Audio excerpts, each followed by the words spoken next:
parce que le monstre ne peut durer qu'en devenant de plus en plus monstrueux. Nous sommes donc, s'après-midi, les aventuriers des pouvoirs de l'âme. Mais l'âme? De l'âme, justement, l'âme, quelle âme? Quelle âme? Oui, c'est là la question, n'est-ce pas? Nous avons été autant faussés par nos spiritualismes que par nos matérialismes. C'est tout autre chose, réellement. Et c'est ce tout autre chose qui est en train d'émerger dans la conscience de la Terre.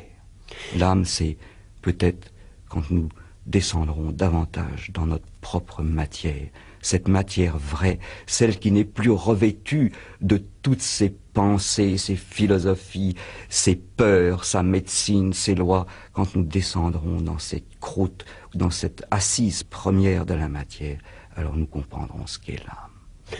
Dans l'un de vos livres, cette prème, il y a cette suite de phrases, et elles sont belles, les phrases. Il faut aller sur le chemin où toutes les soifs s'en vont. Alors, la femme tire les rêves de l'homme dans la matière, et l'homme tire la force de la femme dans la lumière. Et ils marchent ensemble. Si elle ne monte pas, elle le détruit.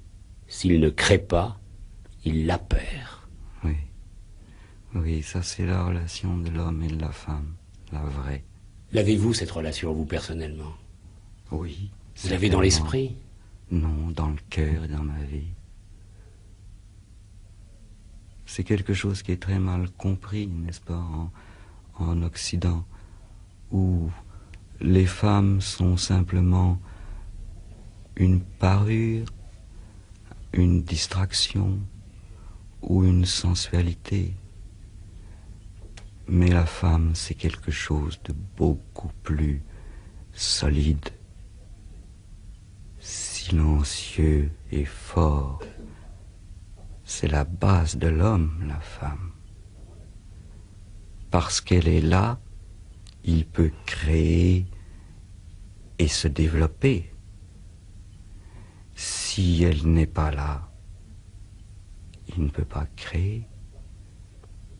Je connaissais une amie indienne qui disait qu'il y a deux sortes de femmes. Il y a celles qui sont comme des racines et celles qui sont comme des lianes. Et je trouve que l'image est si vraie, n'est-ce pas? Il y a celles qui sont réellement comme des racines. Alors on pousse, on s'épanouit, on se développe. Et puis il y a les lianes qui vous étranglent implacablement. Ou alors quelquefois des lianes décoratives qui vous alourdissent aussi.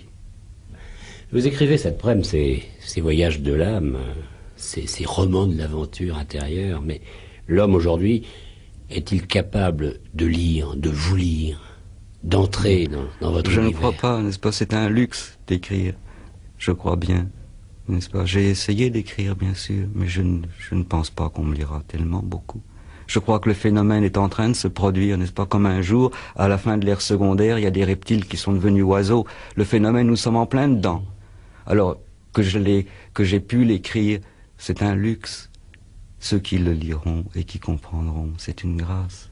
Parce que vous éloignez toutes les références, vous inventez votre propre langage, vous êtes tout seul? Je ne sais pas si je suis tous les autres. Il y a tous mes frères qui sont dans la même question, seulement ils ne le savent pas. Ou ils ne posent pas la vraie question. C'est plutôt ça, n'est-ce pas? C'est plutôt ça. Ils ne posent pas la vraie question. Donc, la clé du monde dans un clin d'œil. Enfin, disons dans un regard. Au départ, oui, il y a sûrement un changement de regard. C'est un premier pas, n'est-ce pas? Mais c'est pas un changement de regard poétique. C'est réellement quelque chose qui s'obtient par une décantation. Je l'ai eu dans un camp de concentration, cet autre regard, quand justement tout était dévasté. Ce n'est pas quelque chose de poétique. Et pourtant c'est la poésie même du monde. Enfin, vous êtes au commencement de l'espoir parce qu'il y a cette phrase qui est pétillante. Nous sommes au temps zéro, une nouvelle race d'aventuriers. Oui, l'année zéro, tout commence aujourd'hui. Oui, on y est vraiment pour ceux qui comprennent. Ah, comme je les comprends, mes camarades là des lycées, des universités, tout ceux-là qui commencent à dire non, non, non, non. Vraiment, c'est un autre air dont on a besoin, c'est un autre être dont on a besoin. c'est autre chose. C'est pas d'autres philosophies, ni d'autres idées, c'est vraiment une autre manière de respirer. Oui, attention, cette prème, parce que tout commence, d'accord, mais tout finit aussi. Et Mère ne s'y trompait pas, parce qu'elle avait cette phrase au fond, tant qu'il y a la mort, oui, les choses finissent toujours mal. Oui.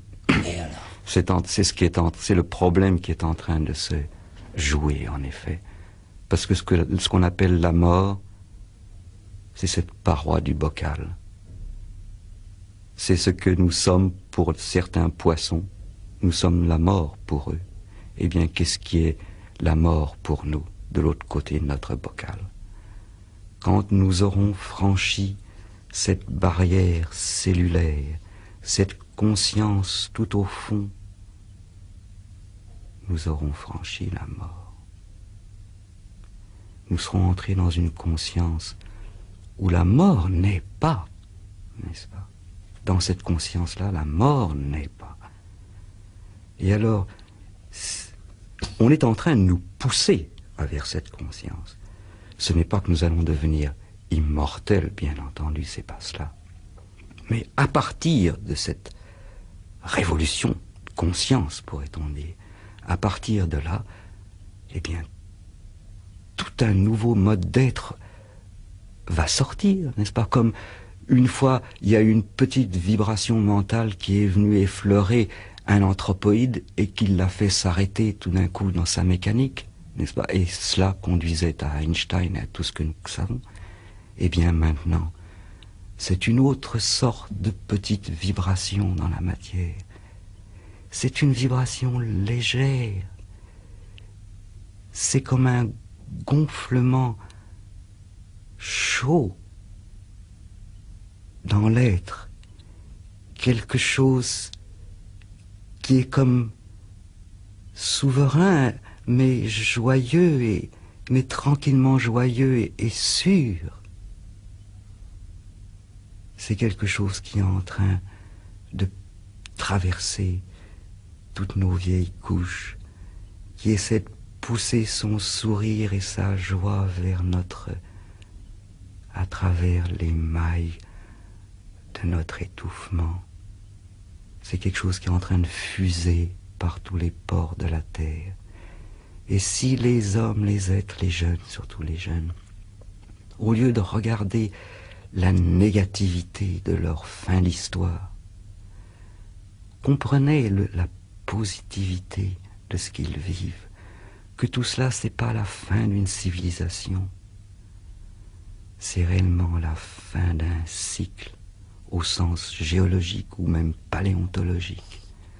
C'est le commencement d'une espèce nouvelle, comme un jour, dans leur marais desséché, des reptiles ont dû pousser des ailes. C'est ça le phénomène. Il faut être à l'écoute du phénomène, n'est-ce pas? Il faut regarder dans le bon sens, voir où il est le phénomène. Il se produit constamment. Il n'est pas dans sa chambre en méditation. Il est sous nos millions d'yeux. Il faut comprendre où est le phénomène. Je crois qu'on comprend très bien lorsqu'on vous écoute, cette prème. Et on peut le rappeler, Aurobindo est mort en 1950, Mère est morte en 1973, et quand elle est morte, écrivez-vous, on l'a mise dans un trou, dans un cercueil en bois de rose, près de Sri Aurobindo, puis le couvercle s'est posé sur sa tête, la nuit ou quoi, interrogez-vous. Elle avait, et elle a toujours 95 ans, elle s'est battue comme un lion jusqu'au bout, mais justement, où est le bout? Mais nous sommes en train de le voir. Le phénomène continue. Le bout, ce qui s'est passé pour elle, je ne le sais pas. Je sais que les cellules de son corps sont vivantes, n'est-ce pas? Parce qu'elle a trouvé cette conscience-là qui n'est pas soumise à la mort. Mais c'est pas la question du corps de mère. c'est la question du corps, de la terre, n'est-ce pas? Je retiens et j'ai retenu ce que vous disiez tout à l'heure. Ce dans quoi vous êtes n'est pas une religion, et vous rejoignez Mère en ce sens-là. Tant qu'il y aura des religions, disait-elle, l'athéisme sera indispensable pour les contrebalancer. Donc oui. Pas de religion, il faudrait interdire les religions. Mère ne veut interdire personne, mais c'était peut-être probablement un cri d'espoir. Or, plus de religion, que chacun fasse son expérience. Et pour celui qui l'a, c'est la meilleure expérience possible, évidemment. Mais vouloir mettre ça sur les bras du voisin, c'est l'éternelle erreur, n'est-ce pas? Enfin, les hommes sont si fous qu'ils peuvent changer n'importe quoi en religion. Oui, ça c'est Mère qui disait ça. Oui. Vous n'êtes pas un religieux, vous êtes un homme. Jamais. Je suis un homme d'expérience, je cherche l'expérience, je veux vivre, je veux devenir ce que nous sommes vraiment, hommes. Vraiment. Merci, merci Satprem. Je rappelle quelques-uns de vos ouvrages, les 3 derniers. Mère, puisque vous avez décidé de raconter ce qu'elle était et ce qu'elle est pour l'avenir, avec 3 ouvrages, donc le matérialisme divin, en 1, en 2, l'espèce nouvelle, et en 3, la mutation de la mort. Ces 3 livres très importants que je vous recommande pour approfondir peut-être une question, la question, mais quelle est-elle? Ces 3 livres paraissent chez Robert Laffont. Merci Satprem. Merci Jean. Merci.